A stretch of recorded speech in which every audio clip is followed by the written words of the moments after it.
జై శ్రీరామ్. శ్రీమాత్రే నమః. శ్రీ గురుభ్యో నమః. 2025 సంవత్సరం అక్టోబర్ 24వ తారీఖు నుంచి 2025 సంవత్సరం నవంబర్ 2వ తారీఖు వరకు ఈ మధ్య కాలంలో ఏదైతే ఉందో అంటే 24వ తారీఖు నుంచి 2వ తారీఖు వరకు ఖగోళంలో ఒక విశిష్టాంశం చోటు చేసుకోబోతుంది. గ్రహస్థితుల రీత్యా ఇదేంటంటే గ్రహమాలికా యోగం. ఈ గ్రహమాలికా యోగం కర్కాటక రాశి మొదలుకొని వృశ్చిక రాశి వరకు ఉంటుంది. మధ్య మధ్యలో ఇలా గ్రహమాలికా యోగాలు గోచార రీత్యా ఏర్పడుతూ ఉంటాయి. ఎప్పుడు ఏర్పడే ఎప్పుడు వచ్చే గ్రహమాలికా యోగం ఒక ఎత్తు అయితే, ఇప్పుడు మనకి ఈ సంవత్సరంలో 2025 సంవత్సరంలో ఖగోళంలో ఏర్పడుతున్న ఈ గోచారంలో ఏర్పడుతున్న ఈ గ్రహమాలికా యోగము చాలా విశిష్టాంశాలతో కూడి ఉన్నది.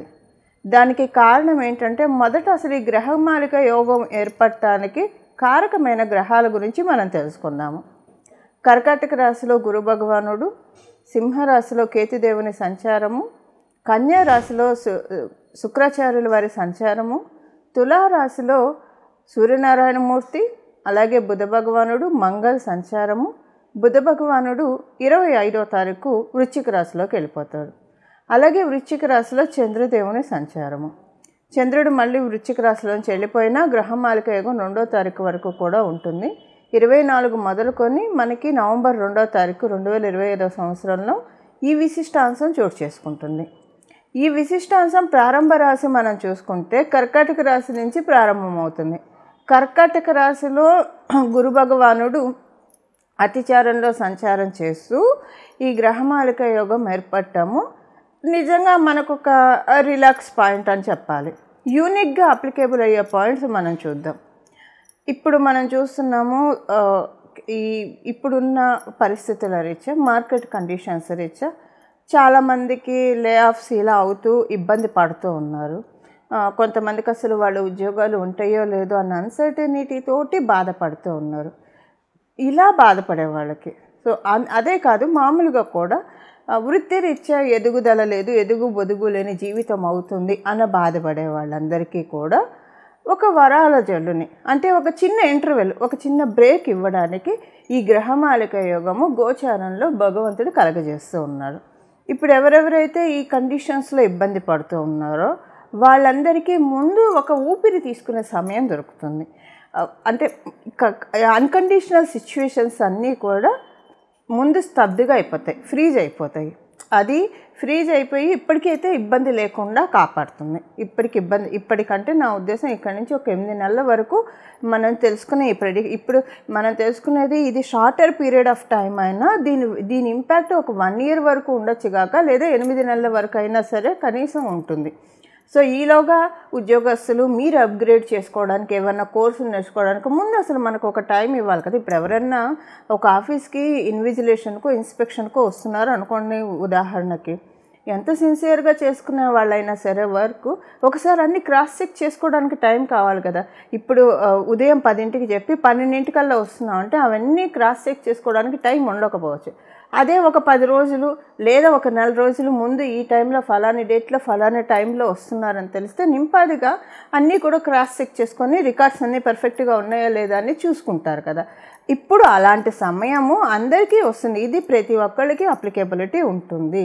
మీరు వృత్తిరీత్యా, నేను చెప్పాను వృత్తిరీత్యా అనే కాదు, మామూలుగా కూడా నిత్య దైనందిన జీవితంలో ఏవైనా అరే ఏంటి సమస్యల వలయంలో కూరుకుపోతున్నాం, ఒక్కసారి ఎందుకు ఇలా అయిపోతుంది, జీవితంలో ఎన్నడూ ఇలాంటివి చూడలేదు, అంటే సమస్యల సుడిగుండం లాగా అయిపోతుంది ఇలా అనుకుంటున్న వాళ్ళకి కూడా ఇది డెఫినెట్గా ఒక రిలాక్సింగ్ పాయింట్. ఒక ముందు ఏంటంటే మీరు ఏ విషయాల వల్ల ఇబ్బంది పడుతున్నారో వాటి నుంచి ఫస్ట్ ఫ్రీ చేస్తారు, అంటే స్తబ్దు అయిపోతారు. ఉదాహరణకి మీకు అర్థమయ్యేది చెప్పాలంటే, ఎవరికన్నా బాగా అప్పులు ఉన్నాయి అనుకోండి, అప్పుల వాళ్ళ ప్రెషర్ ఎక్కువైపోతూ ఉంది, అరే భగవంతుడు తట్టుకోలేకపోతున్నా అంటే ఇప్పుడు ఉండైతే ఎవరు దాచిపెట్టుకోరు, ఇచ్చేస్తారు, లేక ఇవ్వరు కదా.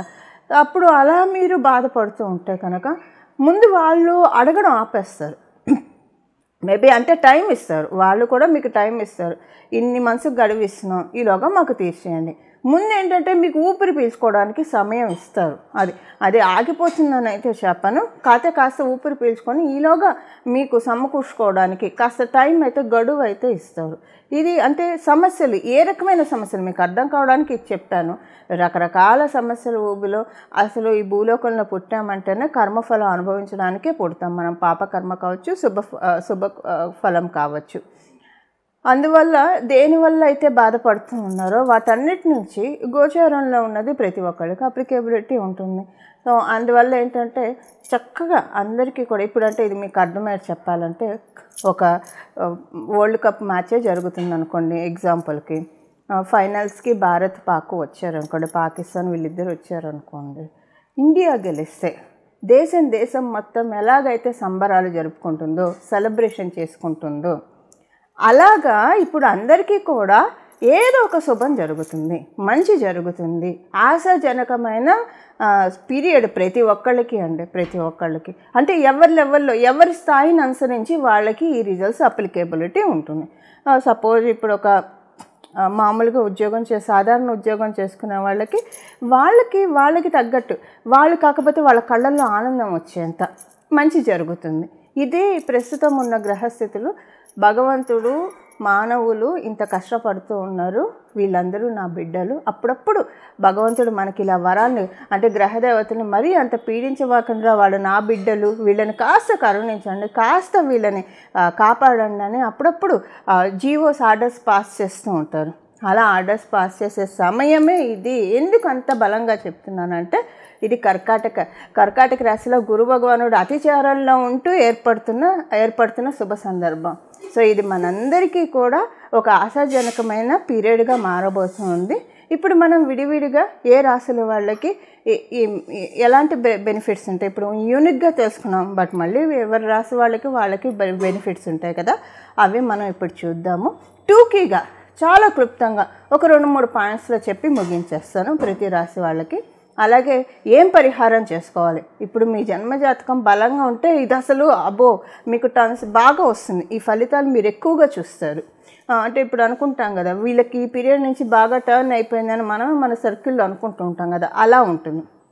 సో ఇది పెళ్ళి అవ్వక బాధపడుతున్న వాళ్ళు, ఏ రకమైన సమస్య అయినా సరేనండి, మీకు జడంగా పట్టి వేధిస్తున్న సమస్యలు భగవంతుడు ఫ్రీ చేస్తున్నాడు. సపోజ్ ఉదాహరణకి పెళ్ళవక బాధపడుతున్నాం అనుకోండి, మంచి సంబంధం వస్తుంది, కుదురుతుంది, ఆటోమేటిక్గా అయిపోతుంది.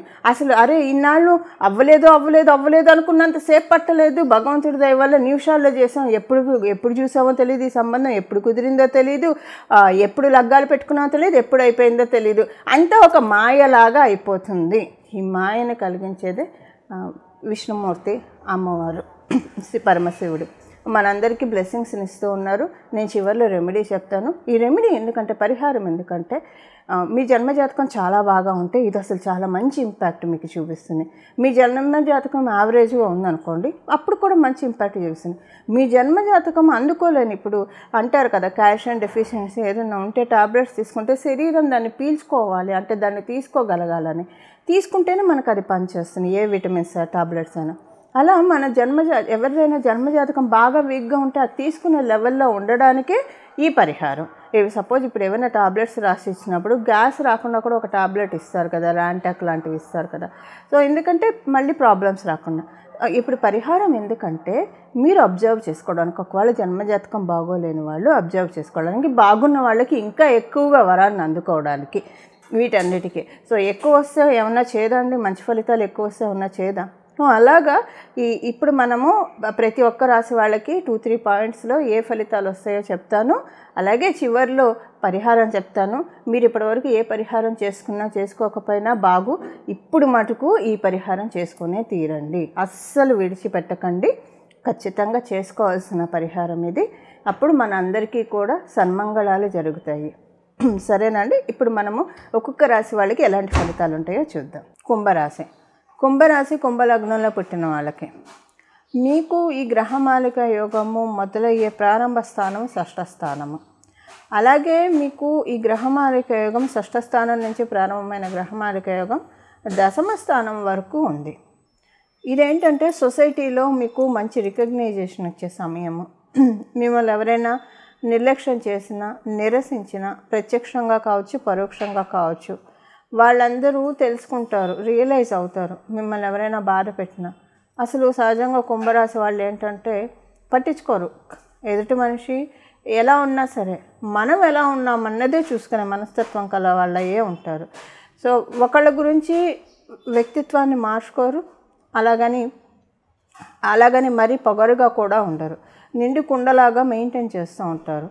సో ఎవరైనా ప్రయత్నపూర్వకంగా మిమ్మల్ని నిరసించినా, నిర్లక్ష్యం చేసినా, మీ మాటల్ని పెడచెవి పెట్టినా ఇప్పుడు రియలైజ్ అవుతారు. ఒకవేళ ఎవరి వల్లన్నా మీరు బాధపడ్డా, సహజంగా ఎక్కువగా బాధను తీసుకోరు కూడా కుంభరాశి వాళ్ళు. చాలా గొమ్మనంగా ఉంటారు. అసలు చాలా లోతులో ఉంటాయి మీ బాధలన్నీ కూడా. అది మీకు ఒక్కడికే తెలుస్తుంది, ఎవరితో కూడా షేర్ చేసుకోరు. ఇప్పుడు మీ గుండె లోతులో ఉన్న బాధ అంతా కూడా భగవంతుడు తీసేస్తూ ఉన్నాడు. ఏ విషయానికి ఎవరి వల్ల మీరు బాధపడ్డా సరే ఇప్పుడు వాళ్ళు రియలైజ్ అయ్యి మిమ్మల్ని క్షమాపణలు అడగడం కావచ్చు, లేదా మీతో ఇదిగా ఉండడం. అది పరిస్థితులు హీల్ అవుతాయి. మనుషులైతే మనుషులు మారుతారు. పరిస్థితుల వల్ల మీరు ఇబ్బంది పడుతూ ఉంటే పరిస్థితులు ప్రతికూలంగా ఉన్న పరిస్థితులన్నీ నెమ్మదిగా అనుకూలంగా అవ్వడం ప్రారంభిస్తుంది. ఇప్పుడు ఆర్థిక పరంగా మీరు ఇబ్బందులు పడుతూ ఉన్నారు. ఆర్థికంగా ఉన్న ప్రతికూలతలు అనుకూలతలుగా మారుతాయి. ఎక్కడ అంటే ఒక రకంగా సింపుల్గా ఒక చిన్న పాయింట్లో చెప్పాలంటే ప్రతికూలతలను అధిగమించి అనుకూలంగా మార్చుకుంటారు. అది మనుషుల వల్ల ఇబ్బంది పడితే అది అనుకూలంగా మారుతారు వాళ్ళు, మీకు ప్రతికూలంగా ఉన్నవాళ్ళు. పరిస్థితులు అయితే ప్రతికూలంగా ఉన్న పరిస్థితులు అనుకూలంగా మారుతాయి. అనారోగ్యంలో ఉంటే ఆరోగ్యంగా వస్తారు. అలాగే మీకు ఫైనాన్షియల్ మ్యాటర్స్లో ప్రతికూలతలు ఉంటే అవి అనుకూలతలుగా మారుతాయి. మీరు ఏమైనా పాలిటిక్స్తో ఇబ్బంది పడుతూ ఉంటే ఇప్పుడు ఏంటంటే బాల్ మీ చేతిలో ఉంటుంది, మీ కోర్టులో ఉంటుంది. సో మిమ్మల్ని ఎవరు బాధ పెట్టలేరు. వైసా వర్స వాళ్ళకి మీ సపోర్ట్ కావాల్సి వస్తారు. ఇప్పుడు వాళ్ళే మిమ్మల్ని పైకి లేపుతారు. ఎవరెవరైతే మిమ్మల్ని పాలిటిక్స్ చేసి మిమ్మల్ని పక్కకు పెట్టారో ఇప్పుడు వాళ్ళు కొట్టుకొని మీరే ఇంకా అవుతారనమాట. ఇంకా తప్పదు. అంటే నువ్వు రావడానికి వీల్లేదు, మధ్య మార్గంగా వీళ్ళని పెడదాము అని చెప్పి మిమ్మల్ని హైప్ చేస్తారు. అది మీరు రాజకీయాల్లో ఉన్నా సరే, లేదా విడిగా కూడా మామూలుగా మన జీవితంలో కూడా కొంతమంది ఉద్యోగంలో పాలిటిక్స్ ఫేస్ చేస్తూ ఉంటారు. ఇలాగా ఏదైనా కూడా అంటే జస్ట్ ఊరికే ఒక ఎగ్జాంపుల్కి చెప్తున్నాను. మనం అనుకుంటూ ఉంటాం కదా, ఇప్పుడు ఇద్దరు వ్యక్తులు కొట్టుకుంటూ ఉంటే మూడో వ్యక్తి లబ్ధి చెందినట్టు ఇప్పుడు మీకు అలా ఉంటుంది ఒక రకంగా చెప్పాలంటే. ఇది అంటే సింపుల్గా చెప్పాలంటే ప్రతికూలతలు తొలగిపోయి అనుకూలతలు ఏర్పడతాయి. ఇవి కుంభరాశి కుంభలగ్నంలో పుట్టిన వాళ్ళకి గ్రహమాలిక యోగం కల్పించే విశిష్టాంశము. పరిహారము ఇప్పుడు చూశారు కదా, మీ రాశి వాళ్ళకి ఏ ఫలితాన్ని ఇది ఇవ్వబోతూ ఉందో. ఇప్పుడు పరిహారం చూద్దాం. పరిహారం ఏంటంటే మీకు ఇప్పుడు మనం తెలుసుకునే ఈ సమయము 24 నవంబర్ నుంచి 24 అక్టోబర్ 2025 నుంచి 2వ తారీఖు నవంబర్ 2025 సంవత్సరం వరకు దీని ఫలితాలు రాబోయే సంవత్సరంలో మనం చూస్తాము, అందరం కూడా చూస్తాము. దానికి బీజం ఇక్కడి నుంచి పడుతుంది. సో మీరు ఈ సమయంలో మీ ఇష్టదైవాన్ని ప్రతిరోజు కనీసం ఒక అరగంట అన్నా ధ్యానించాలి. అది మ్యాండేటరీ. మీరు ఏ సమయం అన్నా తీసుకోండి, ఒక నామజపం చేయండి. ఉదాహరణకి మీకు రామచంద్రమూర్తి అంటే ఇష్టం అనుకోండి, జై శ్రీరామ్ అని మనసులో ధ్యానించుకోండి. లేదా రామభద్రాయ నమః అనుకోండి, రామచంద్రాయ నమః అనుకోండి. మీకు గణపతి ఇష్టం అనుకోండి, గణేశాయ నమః గణేశాయ నమః గణేశాయ నమః అని జపించుకోండి. మీకు అమ్మవారు ఇష్టం అనుకోండి, శ్రీ లలితాంబాయ నమః లలితాంబాయ నమః లలితాంబాయ నమః అని స్మరించుకోండి. ఇలా మీకు ఏ దైవం అయితే ఇష్టమో ఆ దైవం యొక్క నామస్మరణ రోజుకు ఒక అరగంట ఖచ్చితంగా నామస్మరణ కట్టి మీరు ఏ స్థితిలో ఉన్నా చేసుకోవచ్చు. కాకపోతే స్నానం చేశాక శుచిగా చేసుకుంటే ఇంకా మంచిది. లేదు మీకు కుదరలేదు, ఆఫీస్ హడావుడి పరిగెత్తుతున్నారు, భగవంతుడు భావాన్ని మాత్రమే చూస్తాడు, వీళ్ళు నాకు పూజ చేయాలనుకుంటున్నారు కానీ సమయాభావం వల్ల వీళ్ళు చేయలేకపోతున్నారు, అప్పుడు కూడా మీరు మనసులో జపించుకోవచ్చు. ఇప్పుడు మీరు ఒక ఆఫీస్కి వెళ్ళేప్పుడు ఒక బైక్ మీదో, లేదా మీ వ్యాపార స్థలానికి వెళ్ళేప్పుడు కారులోనో బైక్ మీదో లేదా ఎంఎంటీ ఏదో ఒకటి పట్టుకొని వెళ్తారు కదా, అప్పుడు మీరు వెళ్ళేప్పుడు ఫోన్లో అవి చూడకుండా మనసులో భగవంతుని ధ్యానించుకోండి. ఏదో ఒక నామాన్ని జపించుకోండి. అసలు ఏ నామం జపించుకోవాలో మాకు తెలియట్లేదు, మీరే మాకు సూచించండి అని మీరు కనుక నన్ను అడిగితే ఇది గురు భగవానుడి ద్వారా ఏర్పడుతుంది. కాబట్టి ఇప్పుడు నేను ఒక నామం చెప్తాను, ఇది ప్రతిరోజు ఒక అరగంట జపించుకోండి. మీరు కుదిరితే స్నానం చేసిన వెంటనే దీపారాధన చేసుకొని అక్కడే పూజ గదిలో కూర్చుని ఒక అరగంట చేసుకోగలిగితే మంచిది. ఒకవేళ అలా చేసుకోలేకపోయారు సమయాభావం వల్ల, అప్పుడు కూడా విడిచిపెట్టకుండా ఏ సమయం కుదిరితే ఆ సమయం భగవద్ పూజకి సర్వకాల సర్వావస్థలు అందు కూడా మనం భగవంతుని పూజించవచ్చు. మనకి గీతాచార్యుల వారు కూడా చెప్పింది అదే. ఈ సమయంలోనే ఆయన్ని పట్టుకోవాలి, ఈ సమయంలోనే అలా పూజించాలి, ఇలా హార్డ్ అండ్ ఫాస్ట్ రూల్స్ ఏం లేవు మనకి భగవంతుడి విషయంలో. ఏ సమయంలో అయినా విడిచిపెట్టకుండా చేసుకోండి. ఇప్పుడు మనం చేసుకోవాల్సిన నామము అందరూ ఒకవేళ మీ ఇష్టదైవాన్ని స్మరించుకుంటూ ఈ నామం జపించవచ్చు, లేదా మీ ఇష్టం ఈ నామాన్ని జపించవచ్చు. చాయిస్ మీకే వదిలేస్తున్నాను. ఇప్పుడు నామం వచ్చేసి శ్రీ గురు దక్షిణామూర్తయే నమః. శ్రీ గురు దక్షిణామూర్తయే నమః. శ్రీ గురు దక్షిణామూర్తయే నమః.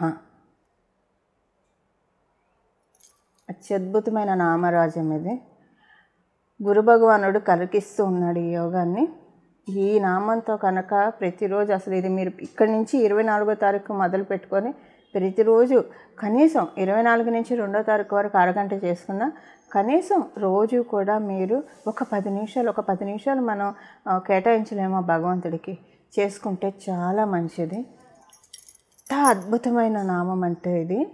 ఇంకా మనలో ఉన్న అవిద్యని, మనలో ఉన్న అజ్ఞానాన్ని అన్నీ తొలగించేస్తారు. అజ్ఞానం వల్లే మనం ఏ తప్పు చేసినా, ఏ దోషాలు చేసినా దానివల్లే ఇబ్బంది పడతాము. సో మనము ఏ పని చేస్తే మనకి ఇబ్బంది కలుగుతుందో అలాంటి వేలోకి మనల్ని వెళ్ళనీయకుండా, అలాంటి పనులు మనల్ని చేయనీయకుండా పట్టి కాపాడేస్తాడు ఆయన. అసలు నన్ను నమ్మండి, నన్ను కాదు భగవంతుని నమ్మండి, ఇది ఆయన పట్టి కాపాడేస్తాడంటే నమ్మండి. అసలు మనకి ఇబ్బందులు రాకుండా ఆయన కాపాడుతాడు. ఇది చాలా బ్యూటిఫుల్ పీరియడ్ అండి, మిస్ చేసుకోకండి. మళ్ళీ మనకి గురు భగవానుడు మళ్ళీ మిథున రాశిలో ఉండి ఈ అతిచారం విశిష్టమైంది. ఈ అతిచారంలో ఈ గ్రహమాలిక యోగం ఇంకా విశిష్టాంశమైంది. ఇది మనం చాలా ప్రాపర్గా ఒక రకంగా చెప్పాలంటే భక్తి శ్రద్ధలతోటి, వినయ విధేయతలతోటి మనం సద్వినియోగం చేసుకోవాలి. ఈ పీరియడ్లో అనవసరంగా వాటికి వీటికి టైం కేటాయించకండి. మీకు ఏవైతే ప్రొడక్టివ్ వర్క్స్ ఉంటాయో, ఏవైతే మనకి ఇది ఇస్తుందో, సుఖంగా నిద్రపోవడానికి అవకాశాన్ని ఇస్తుందో వాటి వరకే మన ఫోకస్ పెట్టి, రిమైనింగ్ టైం అంతా అని మన ఫ్యామిలీ రెస్పాన్సిబిలిటీ చూసుకుంటూ, రిమైనింగ్ టైం అంతా కూడా అవి చేసుకుంటూ, రిమైనింగ్ టైం అంతా కూడా దక్షిణామూర్తి స్వామి వారి పాదాన్ని ధ్యానించండి. అల్టిమేట్ రిజల్ట్స్ చూస్తారు. ఇది భగవంతుడి యొక్క కృపా కటాక్షం మనందరి మీద. ఒక్కసారి భగవంతుడు అమృతపు జల్లు మనందరి మీద కురిపిస్తున్నాడు. దాన్ని మన ఇంట్లో కూర్చుంటే ఎలా వస్తుంది? మనం ఓపెన్ టు స్కైకి వెళ్ళిపోవాలి కదా, ఓపెన్ ప్లేస్కి వెళ్తేనే కదా అది మనకు వచ్చేది. అలా వెళ్ళేట్టు భగవంతుడు మనల్ని కరుణిస్తాడు. దీనికోసమే ఏ భగవంతుడిని పట్టుకున్నా దీనికోసమే. సో ఇలా మనమందరం కూడా కాలాన్ని సద్వినియోగం చేసుకుంటూ, కాలాన్ని ప్రొడక్టివ్ వర్క్స్ మాత్రమే వాడుతూ, మన జీవన అంటే ప్రొడక్టివ్ వర్క్స్ దేనికైతే మనకు దేని మీద ఫోకస్ పెడితే మన ఫ్యూచర్, మన గ్రోత్, మన ఫ్యామిలీ బాగుంటుందో వాటి మీద మనం కాన్సన్ట్రేట్ చేసుకుంటూ మన జీవితాన్ని సఫలీకృతం చేసుకోవడానికి చక్కటి సదావకాశాన్ని అవ్యాజ కరుణామూర్తి అయిన సకల దేవతలు మనకి కురిపిస్తూ ఉన్నారు. దీన్ని మనందరం సద్వినియోగం చేసుకోవాలని, తద్వారా భగవంతుడి ఆశీస్సుని పరిపూర్తిగా తీసుకోవాలని చెప్పి నేను కూడా మనందరి తరఫున మనస్ఫూర్తిగా భగవంతుడిని ప్రార్థిస్తూ మంగళం. నమో భగవతే వాసుదేవాయ.